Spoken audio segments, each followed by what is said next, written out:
Good morning and welcome to Daily Red Devil for all of your latest Manchester United transfer news and talk. I hope everyone is doing well on this Friday evening. We've got a massive show for you guys today, but before we jump into that, please do smash a like on the video. Please do subscribe to the channel if you are new. On the show today, we're going to be talking about this story that's come out from Bloomberg last night, saying that apparently Sir Jim Ratcliffe is the current favourite to win the Manchester United takeover. We will be reacting to that. I will give you my thoughts. And I think that it's probably going to be a little bit different to what the mainstream media is saying. And I think that there is actually something else going on here because this has happened once before already. So we will talk about that. We'll also be talking about a new bid from Qatar that could potentially be going in. We'll be talking about that. Lots of other bits to get into on the show as well. Do get involved in the comment section. Let me know your thoughts on everything we discuss on today's show, and let's get straight on into it. So the story started it was about 10 p.m. last night, and it said the following. It said that Sir Jim Ratcliffe is leading the race to buy Manchester United. The British billionaire's recently revised offer is giving him the edge over a rival proposal from Qatar. So obviously, for anybody who's been living under a rock, Sir Jim Ratcliffe has just offered £1.5 billion for 25% of Manchester United. Originally offering £3 billion for 50%. He's now halved his desired amount of the club, so he'll only own a quarter of Manchester United, leaving the Glazers as majority shareholders. It's the worst case scenario. It's literally the worst possible thing that could happen to us. I would much rather the Glazers stay than Sir Jim Ratcliffe comes with 25%. It's a terrible possibility.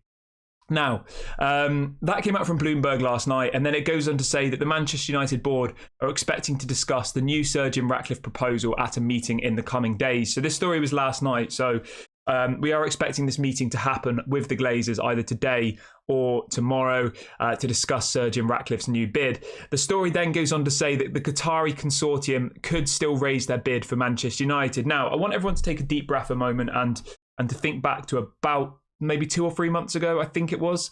There was all of these stories being printed saying that Sir Jim Ratcliffe was going to win. I'm pretty sure Bloomberg printed almost exactly the same story about 3 or 4 months ago, saying that Sir Jim Ratcliffe was in the race.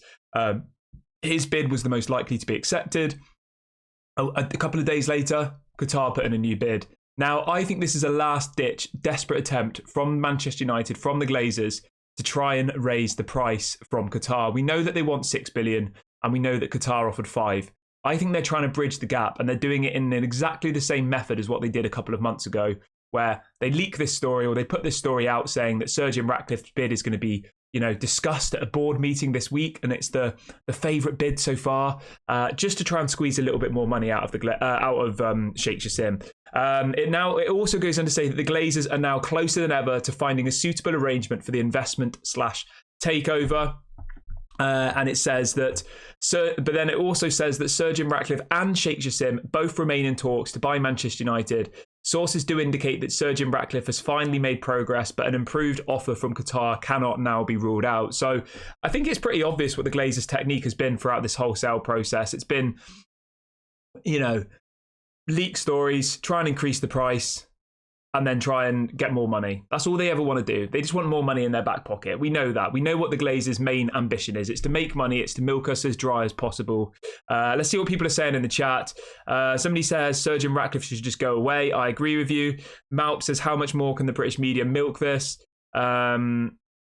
Ashid says it's just a way for them to try and get Sheikh Jassim to up his bid. I completely agree with you, mate. I do. I completely agree with you. Let's crack on with the rest of the news, though. Let's keep on the topic of the takeover. Do let me know your thoughts on this story saying that supposedly Sir Jim Ratcliffe is leading the race. There's another journalist this morning saying that Sheikh Jassim has considered buying Inter Milan through the Rain Group, but Sheikh Jassim considers the request, the asking price, too high. Okay, that's not really that relevant to us. Now, this is coming out from Anil Kandola, who is a journalist in the UK, and he is reporting this morning that if Qatar's bid for Manchester United was to be accepted now, it would only take a few weeks for the sale to be completed. So that's positive. And it then says that Sheikh Jassim has absolutely no intention of replacing Erik ten Hag and the management style if he is successful in buying Manchester United. Now, I think that's music to my ears, but I want you guys to let me know in the comment section below.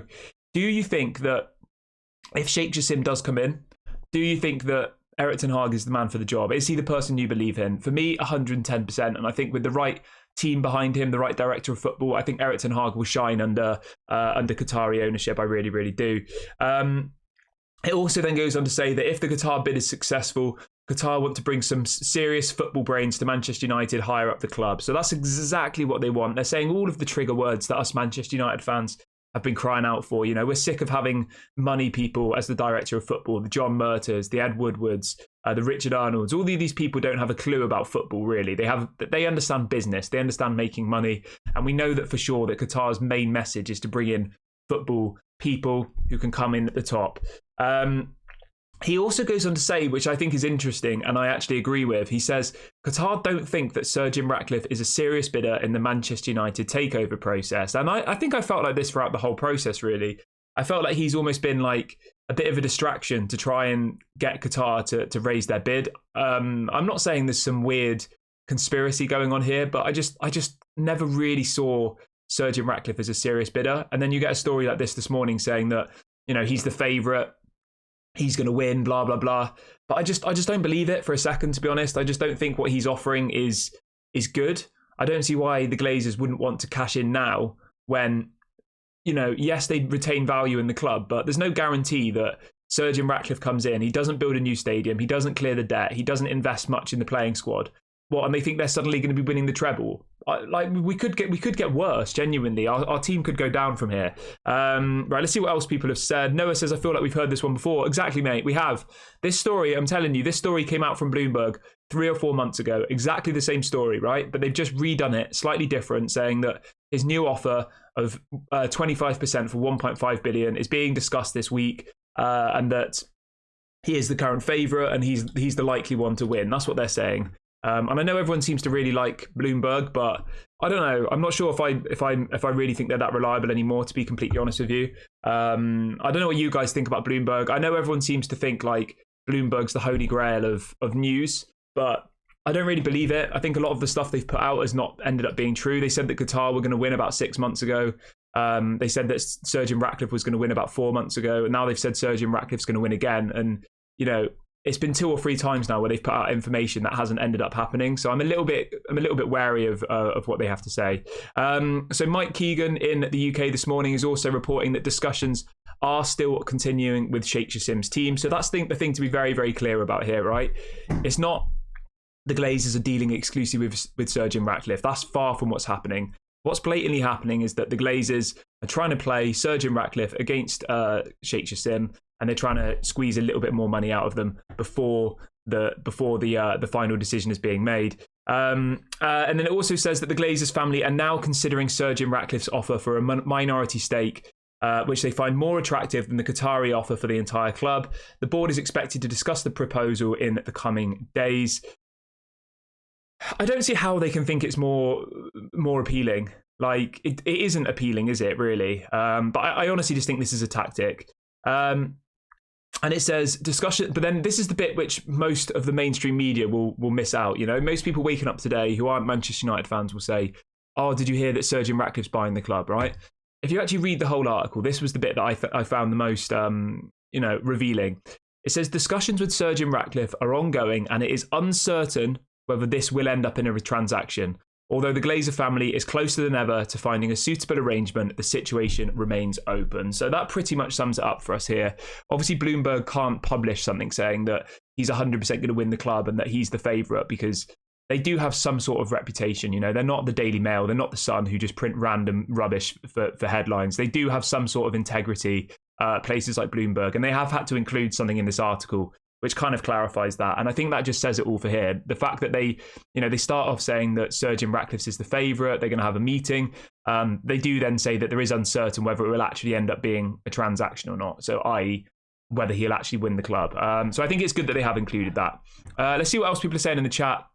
Everybody's just joined in the last couple of minutes. Please do smash a like on the video. Please do subscribe to the channel. I've just dropped a link in the chat.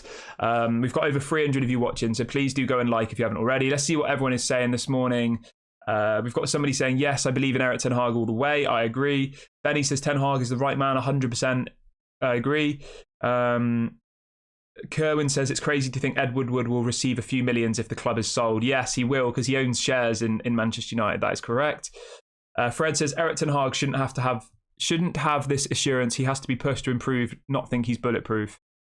I agree with you somewhat, but I think at the same time, I think that Erik ten Hag deserves a chance with proper ownership and with proper team of people around him, because at the moment I don't think he has that. Somebody says, Kieran, do you think Ollie would be successful if Sheikh Jassim owned the club? I don't think so, to be honest. I don't think Ollie was a very good manager. I mean, he wasn't a manager. He was just a smiley face. I think Ollie could do well if he had, a really good assistant manager. Talking of assistant managers as well, actually, just whilst I remember, I don't know how much of a worry this is personally. I don't really know how much impact this will have on Manchester United, but apparently Ajax are looking into signing the Manchester United assistant manager as their new manager. So obviously everybody knows that Ajax are in an absolutely terrible situation at the moment. Their fans are destroying the stadium. They had games called off and all the rest of it. So the assistant manager is Mitchell van der Gaag, and apparently Ajax are considering him as the replacement for the current Ajax manager. Now, I don't know how much this guy actually does around Carrington and stuff. Like, I'm not sure, to be completely honest with you. I don't know. But apparently, yeah, Ajax are considering him. So I thought I'd just drop that into the show because somebody was asking about managers. Let's have a look what else people are saying. Malp says the Rain Group must be so fed up with this sale. Yeah, the thing is, though, they'll be getting some sort of flat fee. So they're still going to be getting paid whatever the outcome is. Jay says Erik ten Hag is protected because everybody knows he is the right man for the job, but the Glazers don't allow him to prosper. I agree with that as well. Pete says, where's the investment in the club coming from Sir Jim Ratcliffe? That is the biggest question. That's the biggest red flag, isn't it? Because we know that Sir Jim Ratcliffe isn't really the person buying the club. It's his company, Ineos. And we know that any company wants to make a profit. They have shareholders. They have, annual reports that they want to show a growth in, in revenue and all the rest of it. And how is he going to just throw money at something which there's absolutely no guarantee of a return on investment, right? He could have to spend, I think I worked out a video in the summer, right, that buying Manchester United could cost anywhere from 10 million, Yeah, I think it's going to, if you think of how much it's going to cost to buy the club, how much it's going to cost to clear the debt, how much it's going to cost for the stadium. Sir Jim Ratcliffe doesn't have any of those things. Loophole says Bloomberg aren't the Sun and the Guardian. Quite like your channel, but if you're going to bring your personal, I'm not sure what you're talking about there, to be honest, mate. I'm just saying that Bloomberg have published this same article about 4 months ago saying that Sir Jim Ratcliffe was going to win, and they've also said that Qatar was going to win. I don't particularly read any form of newspaper or whatever. I just look at stuff on the internet. I don't read. I don't have like a favorite newspaper. I'm just merely saying that this article, right, has been blown into absolute craziness. People are probably waking up this morning really sad, thinking that Sir Jim Ratcliffe's going to win the club. But if you actually read the article properly, which I have done and I've taken notes, it's pretty inconclusive. And all I'm saying is that this same article has been printed before and nothing's happened. So that's all I'm saying. I'm not comparing Bloomberg to the Sun, so I don't really know what you're talking about there, mate, but obviously that's maybe you haven't woken up yet. That's up to you. Let's see what else people are saying in the chat this morning quickly. Michelle says Glazers have never backed a manager for more than 18 months. Sean says Erik ten Hag can manage any big team, Real Madrid, Barcelona, etc. I would agree with you. I would. And Sean says he would be scary at Barcelona. They have the players for his type of football. Yeah, I 100% agree with you. I do. But yeah, let me know what your thoughts are on this story coming out about the takeover. For me personally, I just think it's an attempt to try and bump up the price. I think it's pretty obvious that's the story. I'm not saying that Bloomberg haven't got this from a reliable source. I'm sure they have. I'm sure they've been given it by somebody, probably close to the Rain Group or somebody within the bidding process. But I don't think it's anything to massively worry about if you are somebody who wants Sheikh Jassim. Right, let's move on with the rest of the show though. We'll come back to that in a minute. Do get your questions in, get your comments in, and I will circle back to that in a little bit of time. But hopefully we see another bid come in the next couple of days. I think that's what's going to happen. I think we will see a new bid from Sheikh Jassim, and I think then that will probably be enough to get it over the line. Obviously, he needs to hit that 6 billion mark, really, I think, to to seal the deal. Whether or not that happens, we'll have to wait and see. I think it will, but that's just my own personal opinion. So whether you want to listen to that, that's up to you. I would always encourage you to take your own opinions, to gather as much information as possible to formulate your own kind of view, because at the end of the day, it is all guesswork at this point. Even people like Bloomberg, that we have agreed is one of the more legitimate websites, like they get their information from somewhere and they publish it. They're not Sheikh Jassim, they're not the Glazers. They just get given information and they put it out there. So you've always got to remember that. Just a quick one as well. I wanted to say a massive shout out to Rasmus Hojlund, who has been included in the nominees for the Golden Boy 2023. Obviously, there's some incredible players in the nomination, so I would be very, very surprised if Rasmus Hojlund wins it. But to at least be nominated is a massive achievement for him. Obviously, so young in his career. Jude Bellingham is in it. Musiala's in it. Xavi Simons, Antonio Silva. There's some absolutely unbelievable players. Benjamin Sesko, etc. Florian Wirtz from Bayern Leverkusen. So yeah, I would be very, very surprised if Rasmus Hojlund actually wins it. But we'll have to wait and see what happens with that. At least he's been nominated. That's a good achievement, isn't it? Let's see what else people are saying in the chat quickly. Anthony says, if Ratcliffe is in charge, it's bad news for Erik ten Hag, as I think he will go for English management, maybe Graham Potter or Southgate. I mean, I'd be shocked if any owner came in and sacked Erik ten Hag. I'd be absolutely shocked. Sean says, one more summer, 4 to 5 players, and we will see Erik ten Hag football. Prepare yourselves for a lot of winning finally. I agree with you. I think we are 4 or 5 players away from seeing actual Erik ten Hag style football. I think we do have a few key positions missing. Sean says, Ratcliffe will not change the manager, but he will change the CEO and director of football. I'm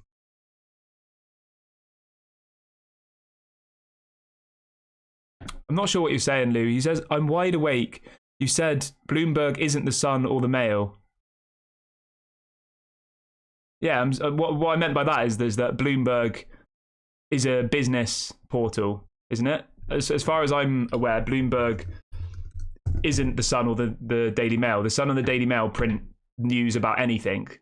Bloomberg is a privately held financial software, data and media company, headquartered, blah, blah, blah. And they mainly focus on finance, don't they? Is that not what Bloomberg is? I'm pretty sure Bloomberg and the Sun are not the same thing, are they?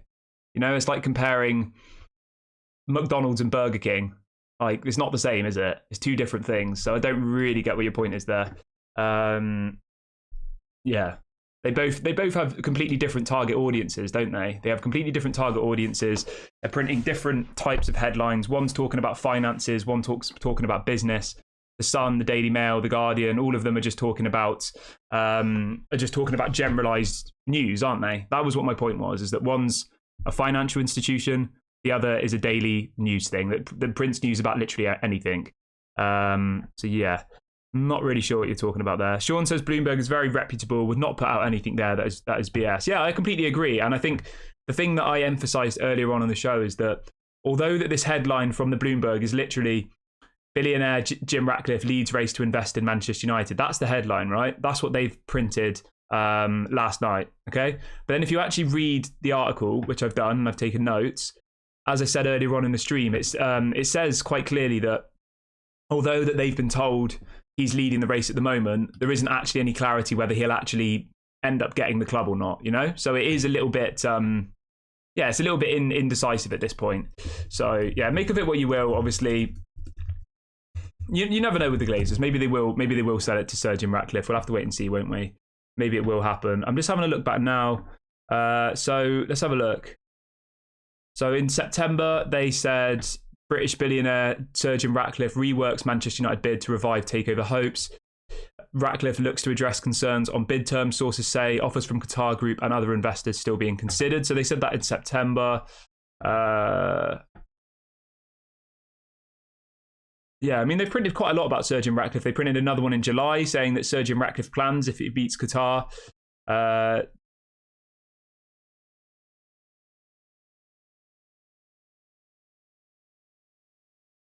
then the thing is, right, they also say in July, they also printed a headline saying that Bloomberg claims Sir Jim Ratcliffe's bid for Manchester United is dead. So we've had all sorts of different things coming from the same place, haven't we?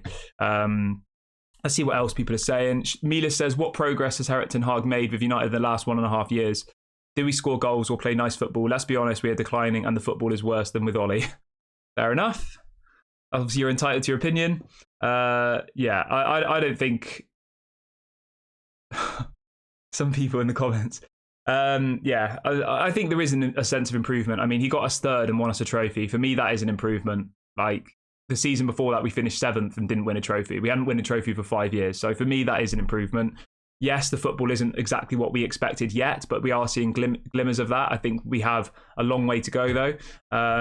Sean says Klopp finished 8th in his first season and then 6th the second season.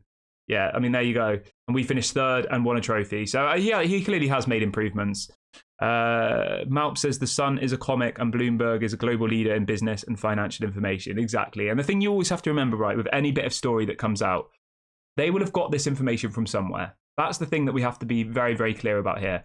No, none of these business portals make things up. No, you know, even the Sun, they don't make things up. They'll get information from somewhere, right? They never give the source because they wouldn't do that. But just because, you know, it's like until you actually hear it from Manchester United themselves, we don't know where this information has come from. You know, has the Rain Group briefed Bloomberg saying that Sir Jim Ratcliffe's bid is being considered? What is their intention of doing that? You know, those are the questions that you have to always ask yourself, because news always has a source. It always comes from somewhere, okay? It has to come from somewhere. They can't just make things up. But that source could be someone with an agenda. It could be with somebody who's pushing something out to try and, you know, in this case, get Sheikh Jassim to bid more money. You know, those are all the things that we have to consider, and those are all the things you have to talk about and understand, because otherwise you just take every piece of news literally and it just completely formulates your opinion on the world without actually looking at it from a more open perspective, that some of this stuff that's been put out there could be, you know, could have a certain motive behind it, or all the rest of it. You know, that's all I'm kind of getting at. Benny says Ten Hag has not been backed. New owners and backing properly in the transfer market with the players he wants will see Erik Ten Hag football. Yes, I agree. Mila says we can't defend, we can't score, we can't control games. In what way are we better than the opponents? Well, I mean, we're better than the opponents because we got third and won a trophy last season. I mean, did Liverpool do that? No. Did Arsenal do that? I mean, Arsenal finished second, but they didn't win anything. Did Tottenham do that? No. You know, did Brighton do that, who play this really good football? No. So it's a question that I've always asked this community, and I've never really got an answer, an indefinite answer. But what would you prefer to happen? Would you prefer to have boring football but win trophies, or would you prefer to have this beautiful, fast-flowing football like Brighton have but win nothing? That's the question. What would you rather have? Let me know in the comment section below. What's the most important thing for you? Is it winning matches? Is it winning trophies? Or is it the style of play? For me, I think that I do want to see a different style of play this season. I really, really do. But yeah, we'll have to wait and see. Malp says Bloomberg and Reuters are the sources to trust with this sale. The thing is, right, I just think that all of these people have posted stuff that's not ended up being true so far, so it's pretty difficult, and I don't think that's necessarily on them. I think that's probably just on the indecisiveness of the Glazers. You know, I'm sure that they've got all of this information. Reuters said that... What have Reuters said? I'm sure they said something before, and it was like literally like Qatar are going to take over in like a week, and that was like 6 months ago. Yeah, I mean in June, right? So in June, we're saying that, you know, Reuters and... you know, Bloomberg are the top ones. In June, Reuters printed the headline, Manchester United negotiating exclusively with Sheikh Jassim. That was the headline they posted on the 15th of June, 2023. I mean, did that ever happen? I guess there must have been some conversations between the two parties, but we're clearly, what are we in now? October, what's that? July, August, September. We're 4 months ahead and nothing's happened. Yet on the 15th of June, they printed the headline saying that, you know, the Glazers are now dealing exclusively with Sheikh Jassim, you know, and I just think that all of the information does come from somewhere, but we just have to filter through it. Let's see what else people are saying. Michelle says Glazers PR trying to raise the share price. I mean, let's have a look at what's happened to the share price since this news has come out. I would imagine it's gone down, but I'm going to double check. I would imagine it's gone down. So yesterday, I mean, it's not really changed massively. Let's have a look. Oh, wait, what's this?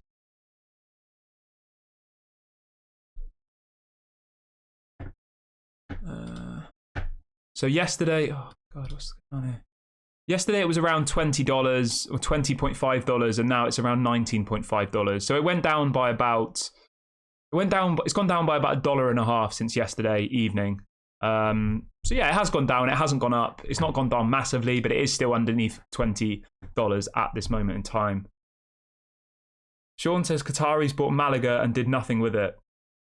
I didn't realise that they bought Malaga. I didn't know that. But right, I'm going to wrap the video up here, guys. Thank you so much to everyone who has joined me on the show this morning. Please do make sure to smash a like on the video before you go. Please do subscribe to the channel if you're new. This has been Daily Red Devil, and I'll catch you all a bit later.